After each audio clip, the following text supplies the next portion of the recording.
大家好，歡迎收睇 N+ TV， 我係不了。今日我哋唔講英語學習，轉一轉話題，帶俾大家一個新嘅課題，講關於理財、財務自由、退休同年輕退休。相信大家一定對呢個課題都好有興趣。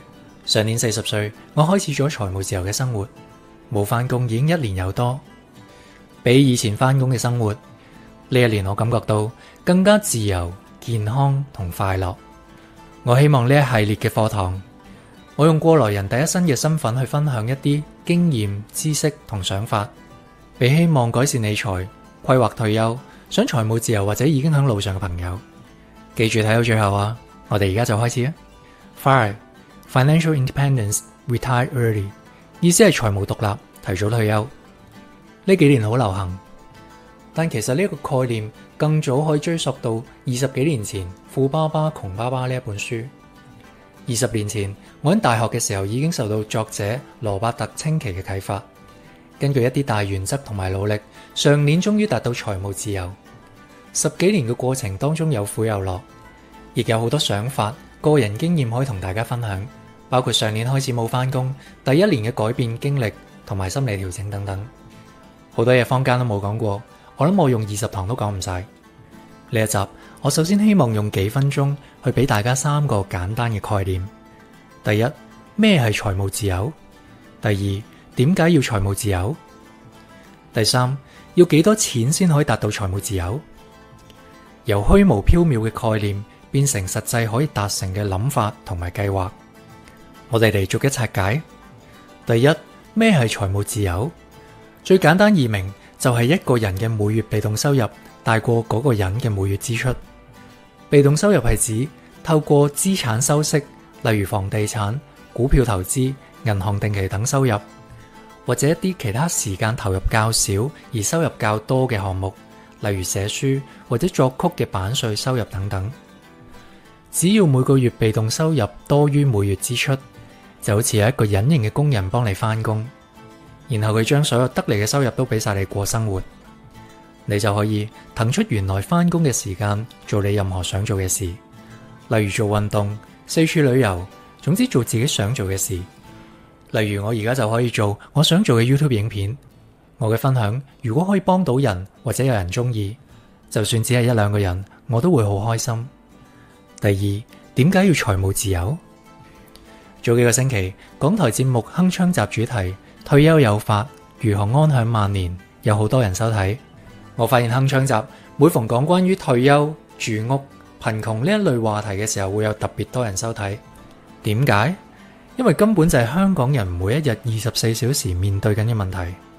片裏面提及，發現7成半受訪者對目前嘅儲蓄、未來財務狀況、應對財務危機及財務管理能力嘅滿意度只係一般甚至不滿。片入面有一位68歲被訪者翠萍，勞碌大半生，2016年正式退休，而佢早就為退休做好準備，平均每月有萬幾蚊嘅收入過去退休嘅生活。我好欣賞佢，因為佢雖然收入唔高，但係好早就為自己嘅生活作出打算。食唔窮，着唔窮，唔識打算一世窮。呢一句係佢阿媽成日講嘅金句。冇錯，各位，唔識打算一世窮，我非常同意。點解要財務自由？調翻轉問，點解要每日都翻工？每日翻工朝9晚7嘅生活係為咗咩呢？賺錢、創造價值、貢獻社會？咁樣每一日營營役役，係咪我想過或者係你想過嘅生活呢？你細個嘅夢想係啲乜嘢？人生又為咗啲乜嘢而生存？你會唔會有時候放假去1個禮拜嘅旅行，比起成年翻工覺得更加有意義呢？你又記唔記得3年前翻工嘅某一個星期做過啲乜嘢？唔記得，因為日日都可能係咁樣，或者有啲痛苦。但係你就記得3年前某一次短旅行嘅經歷，因為嗰一次旅行係好快樂。有啲人熱愛工作，我覺得佢哋係世界上最幸福嘅人，或者佢哋根本唔需要財務自由，因為財務自由之後，佢哋都會繼續做同一份工作。但老實講，我唔中意翻工。我覺得我以前嘅工作同我人生係毫無關係。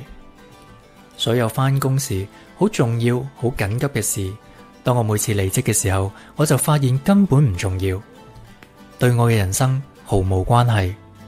再倒轉嚟講，你想唔想每一日都有足夠嘅時間運動同埋變得更健康？你想唔想每一日有足夠嘅時間去享受陽光，同你中意嘅人相處，感受人生嘅美好？有邊個唔想？但係點樣去做？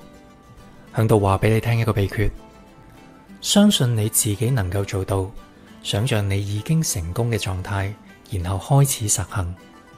論語講：子曰，力不足者中途而廢，今與或。孔子話：如果力量唔足夠，會走到半路中途而停低。但係而家你未開始就將自己劃定一個界線，未開始就已經停低。好多人都係咁樣，好多人睇到呢一度，覺得要好多好多錢，冇可能。我讀得書少，冇可能。我收入好少好少，冇可能。我好忙，冇可能。我有2個小朋友，冇可能。你家境一定好先做到啦。我冇有錢嘅父母，冇可能。我話俾你知，我細個一家5口，住過好幾年臨時安置區100尺嘅木屋，所以我希望你話俾自己聽，有可能，做就有可能，唔做就一定冇可能。第三，要幾多錢先可以達到財務自由？呢一度第一件好重要要同你講嘅係，財務自由唔等於發達，唔等於大富大貴，唔等於可以任意揮霍，唔等於可以一勞永逸。第二件重要想同你分享嘅係，唔好同人去比較，亦無需要同人去比較。頭先講過，財務自由等於每月被動收入大過每月支出，而每個人情況唔同，每個人嘅收入、負擔同支出都唔同。有人單身，有人有小朋友或者老人家要照顧，有人每個月需要5000蚊，有人每個月需要5萬蚊、10萬蚊，有人每月20萬都唔夠用。我希望你能夠揾到自己嘅目標。今年3月中，經濟日報有篇文章，內容講到富途有一項調查顯示，超過40%受訪港人以1000萬定義為財富自由嘅門檻。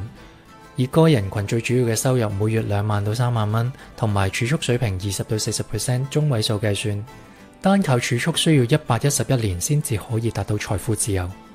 73% 嘅受訪者覺得200到1000萬已經足夠。講到呢一度，一定會有好多人講200萬邊度夠啊？1000萬叫財務自由？香港隨便揾個人有自住物業都有啦，邊夠退休啊？真正想財務自由嘅你，記住先唔好理呢啲聲音。呢啲聲音不斷話俾你聽冇可能，但係講呢一句說話嘅人有冇1000萬呢？我經驗話俾你聽，排除雜音先開始。到時你有200萬、500萬甚至1000萬，到時真係唔夠先算啦。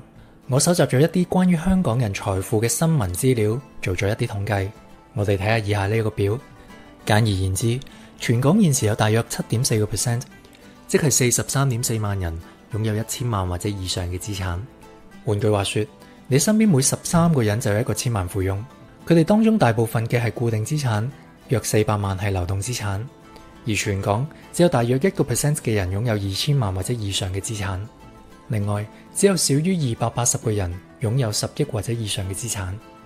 如果有1000萬流動資產，則只有大概10萬個人，即係約 1.4% 嘅香港人口。香港隨便揾一個人有自住物業嘅人都有1000萬啦，係咪真？唔係，要投 7.4% 先至有，單計流動資產要投1% 先至有。咁佢哋可唔可以財務自由呢？重申，我唔肯定，好視乎佢哋。第一，投資能力同被動收入嘅能力，同第二，佢嘅支出。我真係睇過唔少人月入10萬，每個月入不敷支，仲爭咗成身卡數。同呢類人相比，阿強每個月收入15000蚊，支出8000，每個月儲到7000蚊。阿強支出少，每個月仲有儲蓄，更加可能達到財務自由。我希望用比較實際同埋理性嘅方法去為大家分析，而唔係只係幻想。2022年香港嘅人均收入中位數係19000蚊，即係每個月賺19000蚊，應該可以足夠應付一般人嘅生活支出。亦即係呢一刻，如果話一個一般人如果每月有被動收入19000蚊嘅話，我當2萬蚊啦，就可以財務自由。咁樣要幾多資產先至可以達到每月被動收入有2萬蚊呢？如果買樓收租，2022年12月平均租金回報率大概係2.68%，假設雜費、管理費、差餉、地租、稅收 0.68%， 實際回報假設2厘嘅話，你就需要買一層1200萬嘅樓，就可以每月淨收入有2萬蚊。假如放銀行定期，近乎冇風險收息，現時定期1年3.5到3.9厘。如果你有600到800萬，每月就可以有2萬蚊嘅被動收入啦。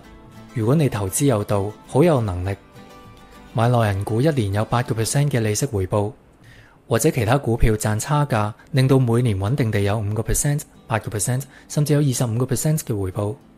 咁樣你分別有500萬、300萬甚至100萬，已經可以每個月賺取2萬蚊嘅被動收入，已經可以實現財務自由。不過都唔好抱有太大嘅幻想，因為股神巴菲特平均每年回報都係20%。由以上所得，2023年計算500萬到800萬已經係一個一般人比較合理可能實現財務自由嘅門檻。如果打算生活成本較低嘅地方，例如泰國、大灣區等等，可能一個人300萬到500萬都已經足夠，因人而異。比較理想，1000萬放定期，每個月平均有3萬幾蚊；2000萬放定期，平均每個月有6萬幾蚊。只要餘下嘅人生唔出任何大嘅錯誤，輸咗你嘅資本，應該可以過到一般水平以上嘅生活，直到終老。